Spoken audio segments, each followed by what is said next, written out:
Thank you all for coming today. My name is Deborah Bell. I'm so pleased to introduce the photographer Elaine Mayes and the independent scholar and independent curator and historian Kevin Moore, who, with Elaine, produced and edited the new book, Elaine Mayes' Haight-Ashbury Portraits, 1967 to 1968. And after their discussion, we'd be so happy to have your questions, so please don't be shy. Thanks, Deborah, for hosting this and for putting on this show. I should also thank Damiani for the publication and Photo Focus, which I'm not exactly independent. I do have almost a full-time curatorial gig with Photo Focus, which is a group in Cincinnati that produces exhibitions and programs such as this, and they essentially funded the book. And also thanks to Elaine for releasing these photographs. And I guess I'll just start by saying that I was in San Francisco just a few days ago, and I went to the intersection of Haight-Ashbury for the first time in my life. I probably shouldn't admit that. And it was like a sort of hippie nostalgia strip mall of, much like Woodstock is in some ways, where people think that Woodstock actually happened in Woodstock and they sell hippie paraphernalia.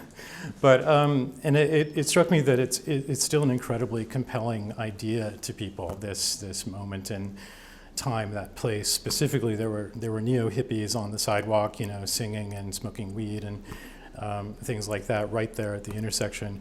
But and a question I've been asked a lot in some of the press coverage that I've fielded is like, why is this so compelling to everybody right now? And I have some theories about that, but maybe the answer will sort of come to us in the next hour. But maybe let's just start, Elaine, kind of at the beginning. I think it kind of starts in Monterey, right, when you went in 1967 to Monterey Pop Festival, right? You want to tell us a little bit about that experience? Well, I remember that because all of my friends were going to go to this event that we'd never heard of before. And I knew I had to get a press pass, and I got one, so I went to it. And it meant being in front of the stage, which was taller than I am, and looking up at everybody for 3 days. So that's my experience of being there. And then you were photographing all these great acts, right? And you were doing it in a very kind of like photojournalistic sort of way. There's a lot of atmosphere and crowd shots. You were doing color photographs as well? Yes. What technique were you using? I think the color pictures are pretty interesting. Well, some of them I did with infrared film because I thought the colors that infrared registered looked a little psychedelic, maybe. Uh-huh. They don't really, but that was the idea. And this is the Summer of Love proper, right? So the mood in Monterey was ... What? How would you describe it? We think of Woodstock, New York, as being wild. Yeah, that's later. Exactly. We think of that as wild and kind of messy, and but Monterey was a different vibe, right? Monterey was very peaceful. Nobody got arrested. Nobody did anything bad. There were supposedly 170,000 people there. I don't know if that's true. The main thing I remember about it, besides keeping myself in front of the stage all the time, was staying in a hotel room or a motel room with a bunch of my friends, and I think there were 7 of us in one bed. So that kind of tells you what it was like. And everyone got along, yeah. So then a year later, you're in San Francisco in the Haight-Ashbury. You moved there intentionally, right? Because it was starting to become, you just got relocated, from Sausalito, because it was starting to become kind of a scene, right? Right. Media-driven scene. Do you want to talk a bit about that? I don't know. I can only talk about myself, which is that I was following the latest kind of thing because I could get an assignment or maybe sell a picture. And that was really my main motivation, was to be present, which I did whenever it was possible to be present.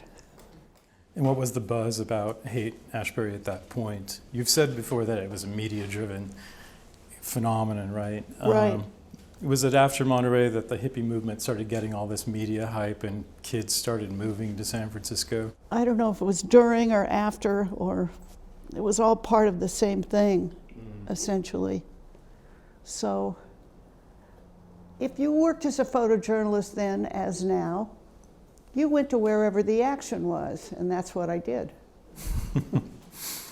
One thing that struck me, I reread your essay today before coming here. I've read it many times, but this time reading it, maybe because I had just been in that neighborhood and I'd been navigating like Lyft and, oh, we're on this corner and, oh, the car's coming from Carroll Street or something like that. I realized in your essay that you enumerate all of these streets you lived on, after Sausalito, at Sansom Street, Broadway, Central, Page, Cole, all these different things. I mean, essentially there's a kind of like nomadic lifestyle going on with not a lot of possessions, right? You were... Well, that's true, except some of it was just places I went to take pictures. Oh, okay. You did, though, live mostly, though, you had a friend, Sam Ridge, right? You lived with... Yeah, I moved into a commune on Central Street, and first I moved to the 3rd floor where I had a bed but no other furniture. And then I moved down to the 2nd floor next door to Sam Ridge, who lived on the 2nd floor. And it was a Victorian that had been divided in half. So I was on one half and he was on the other half, right next to me. And he was living the life, so to speak. And I don't know what to say about Sam. He was not really a hippie. He'd worked for the legislature before he did this, but he was paying attention to things that were going on in culture. Mm-hmm. Yeah, that's Sam in his room. Was he an artist? Well, if you think what he has on his walls is art, or the floor is art, he was an artist.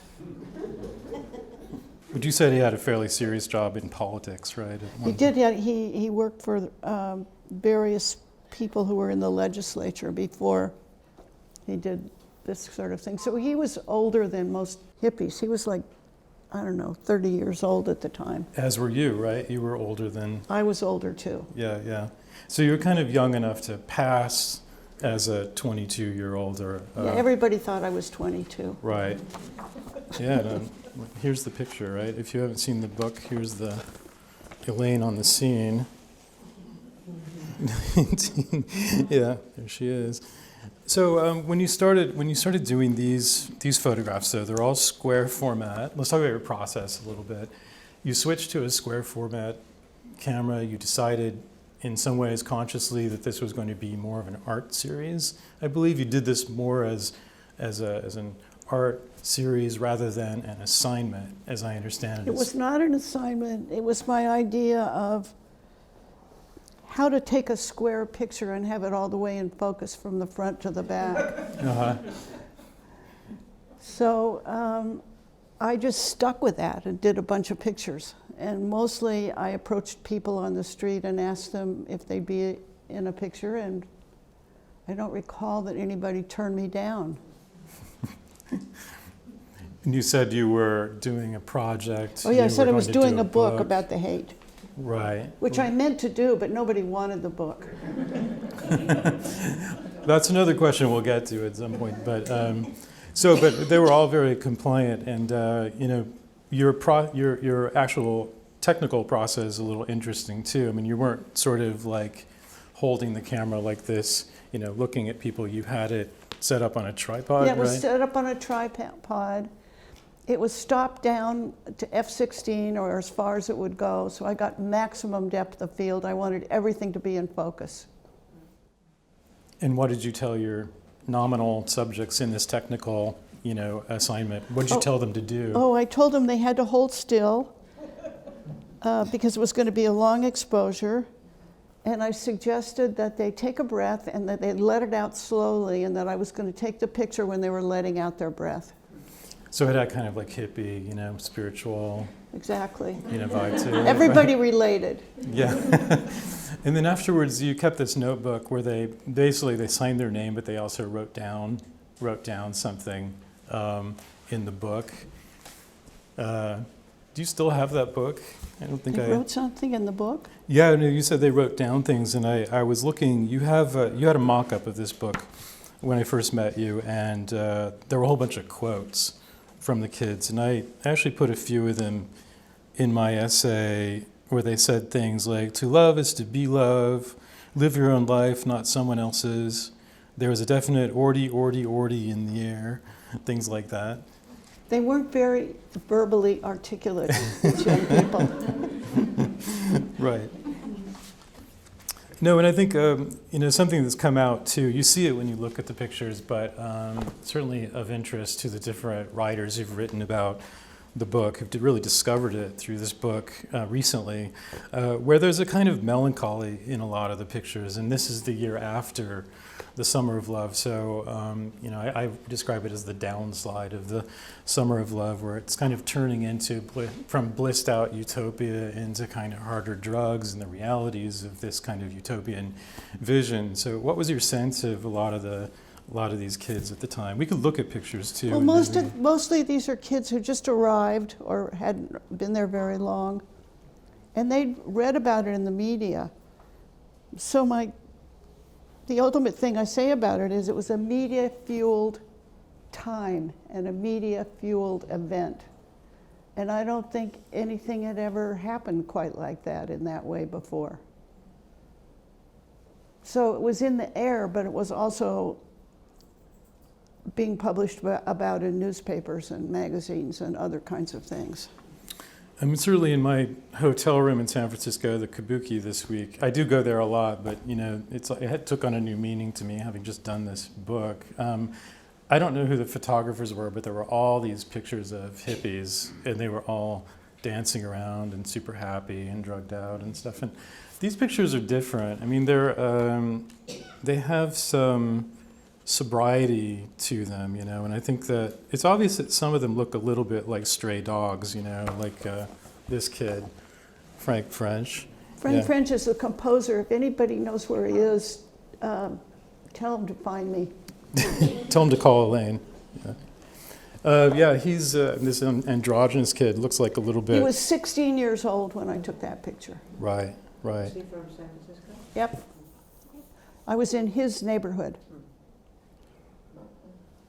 He's one of the few that we were actually able to reach by email, and I quote, what he said he doesn't recognize himself when he sees the picture of himself, although he knows that it's him.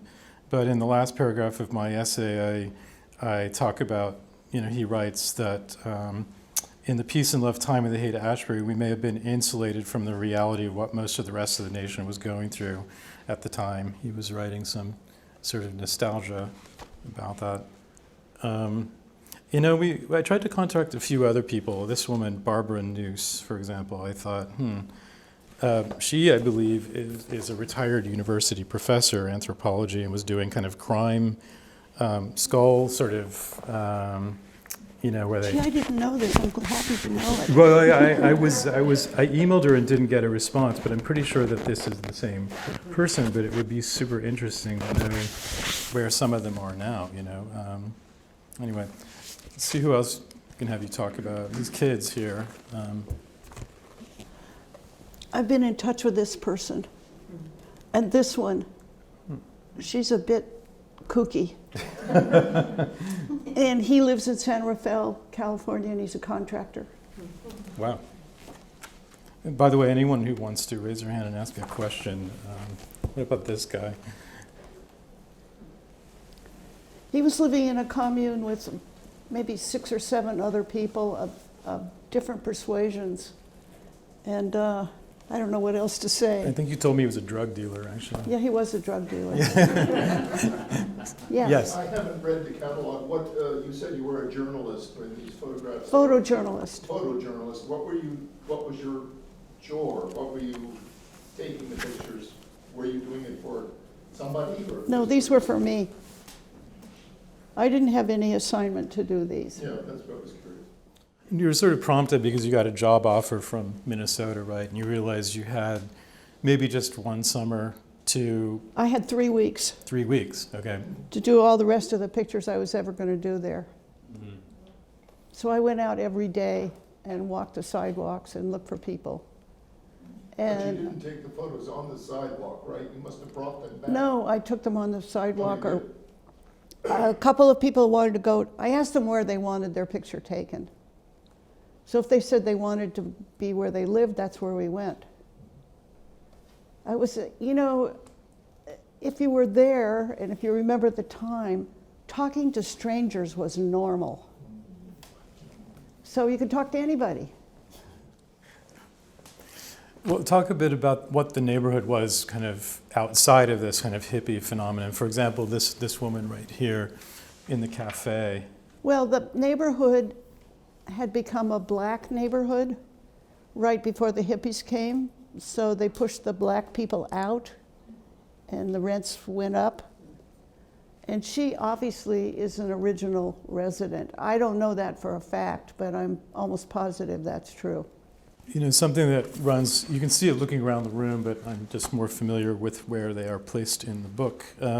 There's obviously a lot of kind of racial diversity going on, you know, the Asian cowboy and the interracial couple, as you know, they're referred to here, this couple in the park, you know, really stylish and interesting looking. You just encountered them there, right? You Yes, thought they looked yes. interesting, which is the case for a lot of the people here.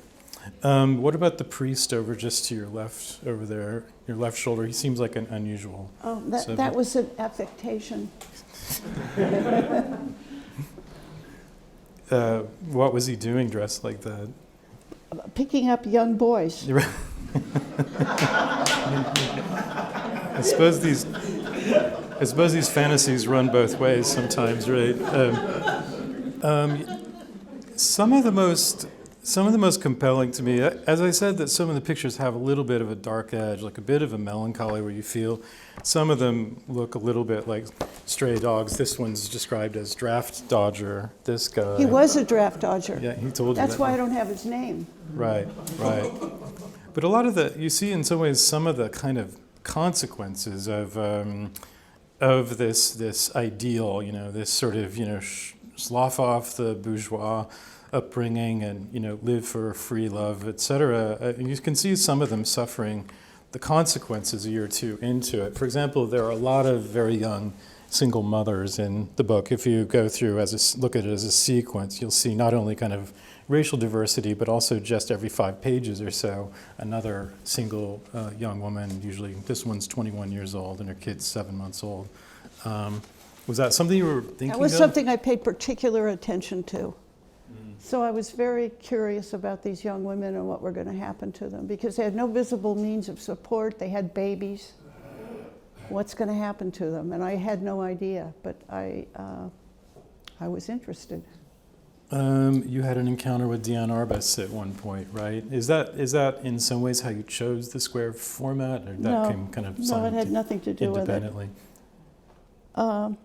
Well, I had met her at a party in New York City with John Sarkowski and Bruce Davidson, and she and somebody else in a loft way downtown. And I had seen one of her pictures that was published in a publication that was the Society of Magazine Photographers had a publication then. And I had only seen one of her pictures, but I knew she was doing formal portraits, I guess. What was the question? I've lost you all. I think you met her you ran into her on the street Oh in yeah, San I ran Francisco. it. No, I saw her on the street with her Rolleiflex with the flash around her neck. So I went up and said hello to her. And she had an assignment to photograph a topless dancer named Carol Doda that evening. And she told me that. And I said, well, you've got all day, so I'll drive you around. But first I took her to my commune, and Sam Ridge, turned her on to pot, and she freaked out. She'd never taken any drugs. She didn't know how to deal with it. So I literally drove her around for 4 hours. She said, am I gonna be okay? Am I gonna be okay? I took her all over San Francisco. I gave her a tour of all the neighborhoods I could think of that she might be interested in. While you're with her? No. Yeah, But you did corrupt her. the paranoid pot reaction. I can relate to that.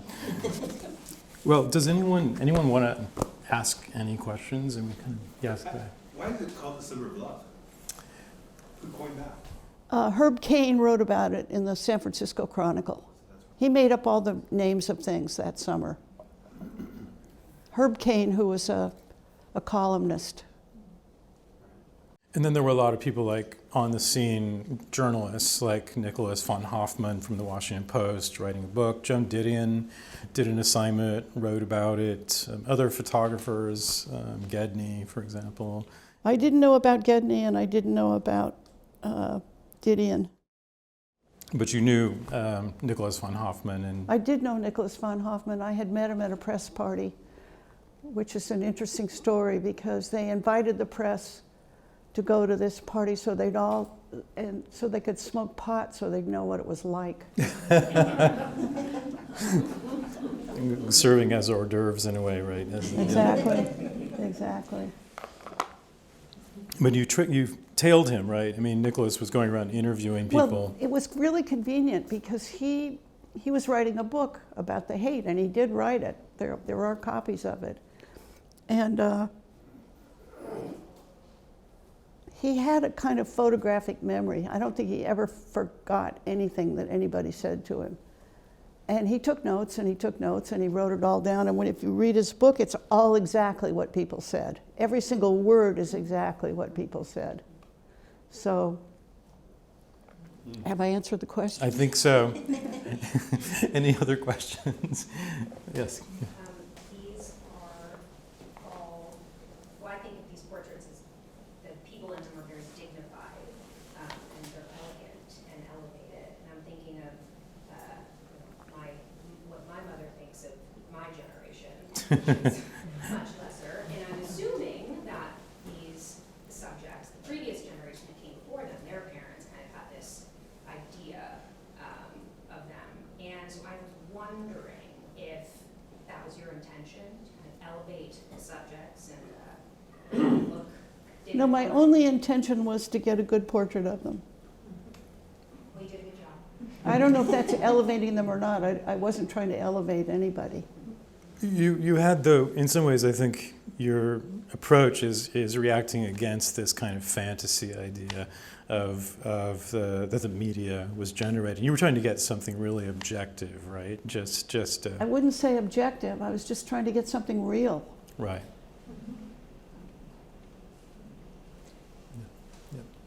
Did the war, like what was happening in Vietnam? Oh yeah, Vietnam. that's an interesting comment. The hippies didn't care about the war. I mean, they cared about it. They were totally sympathetic, but they were busy doing their thing.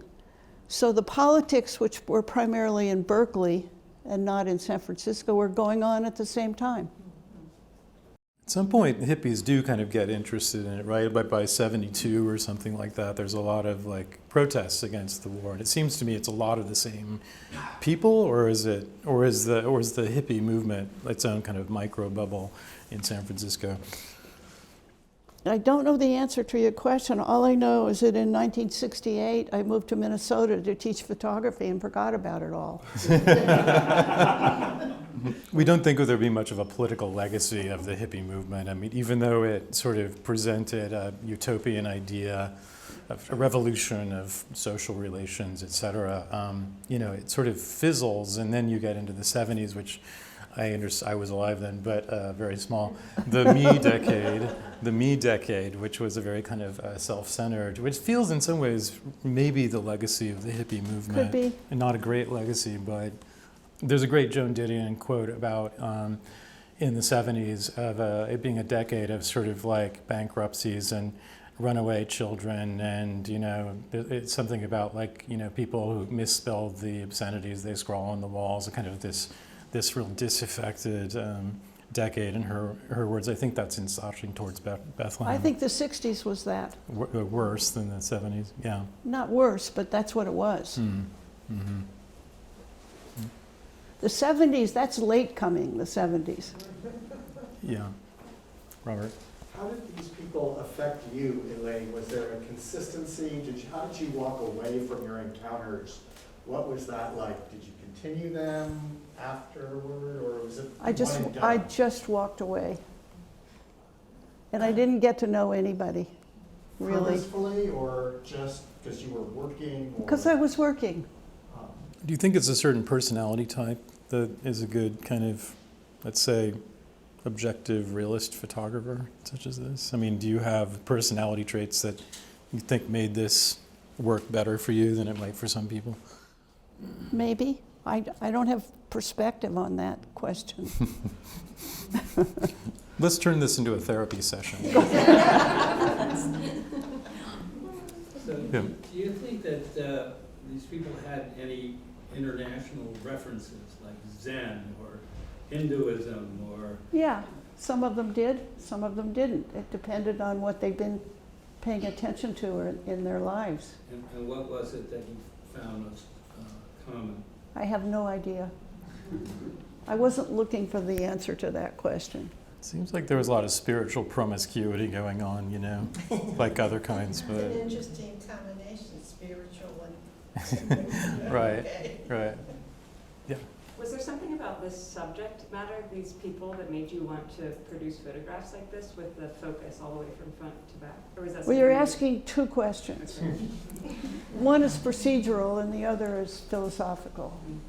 So there was definitely something philosophical going on that made people become attracted to coming to this environment. Procedurally, I was just trying to stop the camera down enough that I could get maximum depth of field, which meant fairly long exposures, because I was on f/16 most of the time.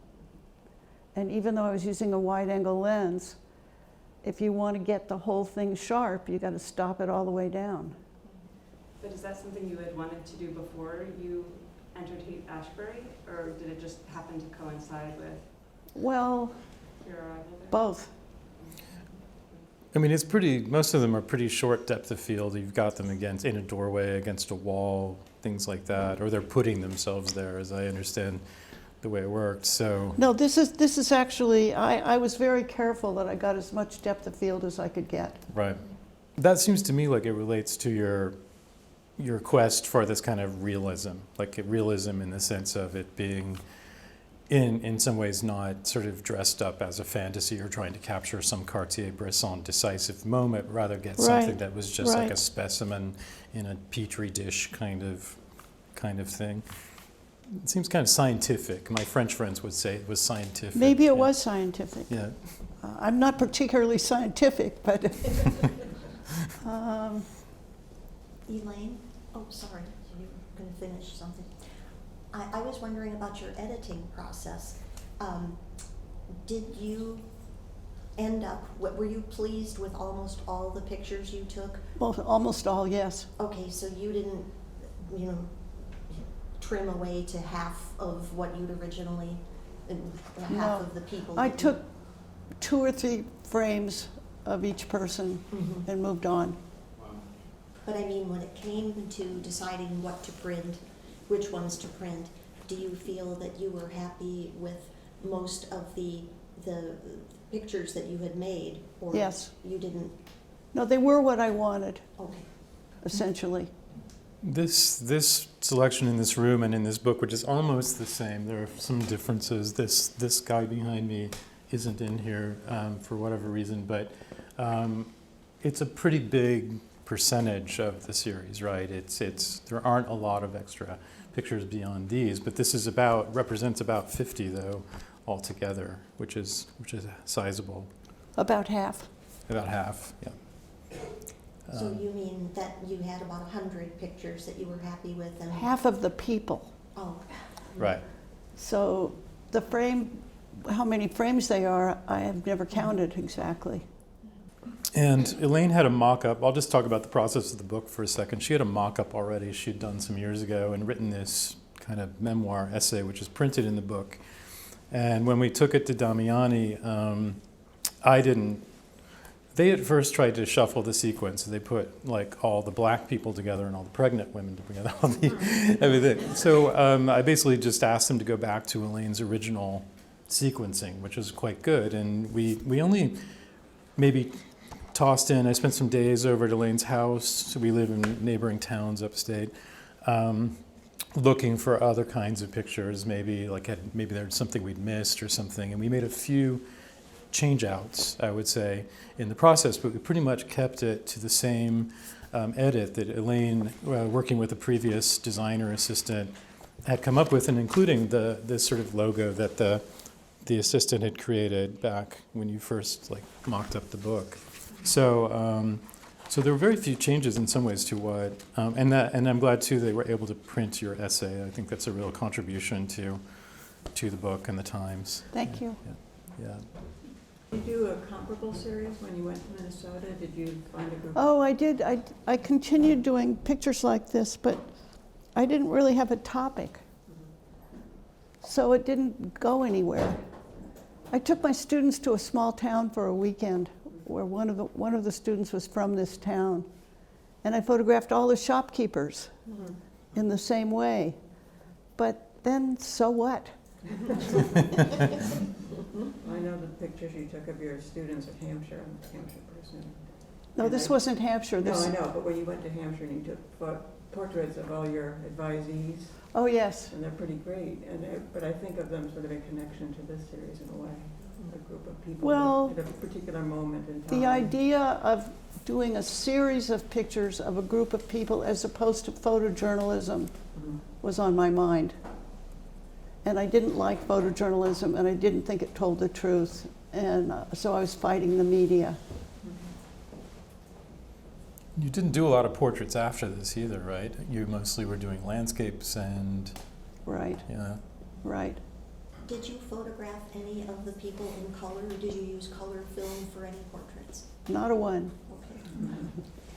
All natural light, no flash? No flash, no nothing. It had to be in the shade. If you look carefully, nobody's in the sun.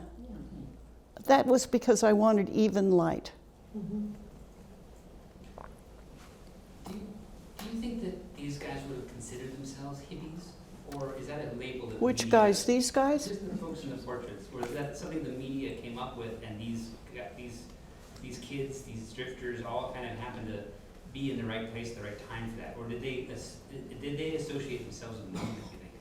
I can't answer that question because I didn't know them well enough to answer it. But Some of them. You didn't consider yourself a hippie. I was too old. Aged out at 30. Yeah. I was wondering if there's a class dimension that you encountered. So you get all these people coming in, summer of love, that are these middle class white kids for the Yes. most part. Yes. So did you encounter much economic diversity amongst the racial diversity? I don't know. I didn't ask them. Well, sometimes you get a sense of people, somebody's working class or poor, or doesn't have to say. Well, they weren't working class because if they were working class, they wouldn't have been there. Right. They would have been working somewhere. They would have been working. They had a certain kind of freedom to have been there in the first place. Where did you teach in Minnesota? I taught at the University of Minnesota. As far as I know, I was the first female to teach photography in any American university. It hadn't been done before. They didn't teach photography before. Photography was kind of a new profession around that time too, right? So teaching both studio but also art history photography. I think the first appointment was Peter Bunnell in Princeton in '71 for art history as photo history as a subset of art history. But you were teaching studio photography, which was new as well, right? I was teaching everything. There weren't any other teachers. Mm-hmm. There was no fine art photography department at the time. No, Obviously, no it was such just thing. Photography. Yeah. Under the umbrella of graphic design, like it was where I went to school at the Minneapolis College of Art and Design. It was first part of when I went there, it was under the heading of the graphic design department. And then it seceded and became its own department. Yeah. Well, there was a lot of talk in the 60s about like photo literacy, and there's an explosion of interest in photography as an art form, as something that people needed to be educated in, and a lot of guys who'd come back on the GI Bill and were going to college or dodging the draft and going to college took like art classes, studied photography, and so there's this huge explosion of photography exhibitions when John Sarkovsky comes into his job in the 60s, and lots of interest in publishing photography and selling photography. The market starts to happen in the early 70s as well. It was nothing like it is right now, but but all of that kind of happens in some ways around this idea of photography being kind of the common coin, a common language that people needed to be educated in. I suppose it would be kind of part of understanding media, like media arts, and understanding how we're affected by TV, like Marshall McLuhan and those kinds of theorists. Weren't these guys also building on antecedents before them, like the pictorialist movements and all the other Steichen and all these? What are you saying? I was just saying in terms of history, I'm curious where that history got soaked into academia or whatever. There was a lot of magazine photography, assignments, Life Mostly magazine photography. Yeah, and photojournalism. And certainly self-conscious art photographers such as the pictorialists and Weston and everybody in Minor White in the 50s and Aperture. But there were it was an arid period in the middle of the century in terms of there being kind of like institutional support for photography as something more serious than just a utilitarian medium for publishing in magazines. In the 60s is when that really kind of, there's a real seriousness that takes hold in the 60s, and by the early 70s, we have lots of photography programs, of photography departments of museums and photography galleries and all There kinds weren't of. any then. Right. You had a few places like Aperture Magazine, Limelight Gallery in New York in the 50s, and Alfred Stieglitz and yeah, like a long time before that. I mean, they had made a real push in the early parts of the century, but by the mid-century, that all kind of dried up, or it all had been siphoned into magazine photography and journalism mostly. It's interesting you mentioned Stieglitz because he was kind of a no-no. He wasn't pure enough. the dark side, The dark side. Not pure in what way? I mean, he had this like very grand vision of himself. It's the grand vision. Yeah. I mean, a lot of photographers had to kind of like go visit him. They had to kiss the ring, I think, like in Weston and Minor White. Minor White was like completely rejected, but he was also kind of seen as perverse, being a gay photographer or a gay artist. However, he was my teacher, and I learned a lot from him, and we remained friends. Yeah. He was in San Francisco at the time you were, right? Well, he and Ansel Adams started the photography program at what became the San Francisco Art Institute, which was the first photography program in the whole country. They started it in 1965, I believe. I might be wrong about that date. And closed recently. The whole school closed recently. Unfortunately, the school is now closed. It's the saddest thing imaginable. I think about the time you were teaching, Elaine, editorial and advertising photography became much more creative too. So I think even if people didn't know who Stieglitz and Steichen and all the masters were, there was this kind of bridge, as I remember it, a kind of wave of greater creativity. And then people's eyes were opened more to the history of photography. Mm-hmm. Mm-hmm. Bill, were you going to say something? Yeah, you mentioned the heyday of photography, so Helen G. and all that fantastic stuff cranking. Mm-hmm. And then, I forget who was on 57th Street, there was a great bookstore. Wiccan and Light Gallery and, right, and Nykrug and, stuff started picking up here. yeah. And we get into the 70s, right, and then schools started offering it. Okay, my question is, how are things now in photography? What's going on now? Digital, probably. It's dissolving, I would say. It's not its own subject. It's been dissolved into other things, and it's happening across the board in the art market. Galleries galleries tend to not only show photography now, they're part of a larger program, and auction houses now at Christie's, where Deborah worked for a while, are now not doing just photo-based sales, but photography has been sent to other departments in kind of theme sales, and also in academic discipline. You know, it's part of interdisciplinary studies has been a buzzword for at least 10, 20 years, maybe 30. And photography has become kind of a, you know, sort of a fluid that a lot of the sort of ideas that are going on in universities now are kind of being siphoned through, but photography itself isn't studied per se. My advisor at Princeton just retired. He retired some years ago. Anne Macaulay followed his place. She just retired, and they don't seem to be like hiring a new, this was the first academic history of photography, art history discipline appointment, 1971, and they seem to be letting the position go. Like, it doesn't seem to be enough specific interest in photography at this point. My sense of what's happening in photography is it's become more functional. That is, functioning photography is now used as evidence, proof of something. So in politics, you can have a photograph that proves that certain things going on or shouldn't be going on, or whatever like that. And, well, and to pick up on that too, in that sense, I mean, photography is also easy to manipulate, and that sort of the disinformation we're all experiencing in the world through social media is just as possible through photographs. You know, with all you can create videos of Obama like reading Mein Kampf or something, if that's what you want to create, and it's convincing. When I made these pictures, everybody was accustomed to abstraction. That is, everything is in black and white. Those pictures of real stuff, but you had to make the abstraction and say, well, things aren't really in black and white. But we made the connection to black and white. And we saw this, and so it didn't bother. So now what you were talking about, like you mentioned, light. It was about light. It wasn't about shadows, something that was about light. It was the illumination, the quality of light. Right?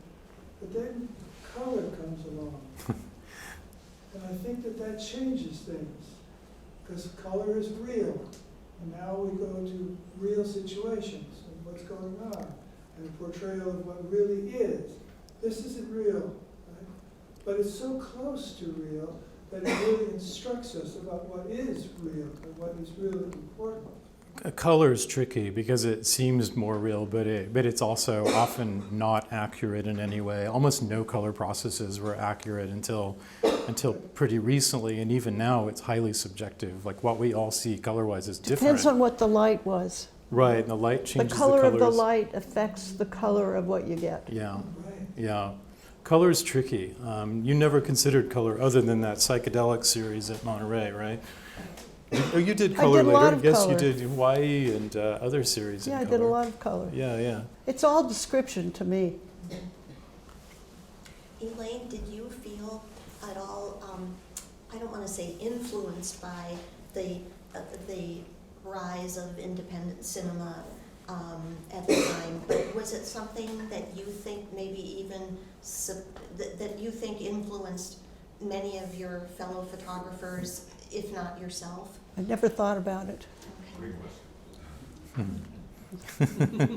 Maybe one more if there is one. I think we're getting hot. Great. Well, thanks everybody for coming, and I think we're going to stay for a little bit and talk and look at pictures if you want to stay. So.